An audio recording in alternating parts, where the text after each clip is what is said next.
বাংলাদেশে একটি বেদাত চালু আছে যে ইফতারের নির্ধারিত, সূর্য ডোবার নির্ধারিত সময়ে 3 মিনিট পরে আমরা ইফতারি করে থাকি, যা সরাসরি রাসূলের সুন্নাতের খেলাফ। রাসূল সাল্লাল্লাহু আলাইহি ওয়াসাল্লাম বলছেন, ততদিন তোমরা কল্যাণের মধ্যে থাকবে যতদিন তোমরা তাড়াতাড়ি ইফতার করবে।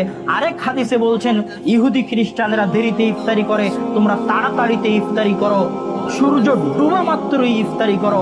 ইফতারিতে যারা দেরি করবে তারা রাসূলের সুন্নাতকে অপমান করবে, তারা রাসূলের এই কথাকে অপমান করবে, তারা ইহুদি খ্রিস্টানদের সাথে সাদৃশ্য রাখবে। সূর্য ডোবার সাথে সাথে ইফতারি করতে হবে। সতর্কতার খাতিরে 1 মিনিট, 2 মিনিট, 3 মিনিট দেরি করব, এগুলো ফালতু কথা, অকেজ কথা, অচল কথা, বাতিল কথা, অগ্রহণযোগ্য, ন্যাক্কারজনক, ঘৃণিত কথা। সূর্য ডোবার সাথে সাথে, সময় হওয়ার সাথে সাথে ইফতার করতে হবে, রাসূল সাল্লাল্লাহু আলাইহি ওয়াসাল্লামের নির্দেশ এবং সুন্নাত।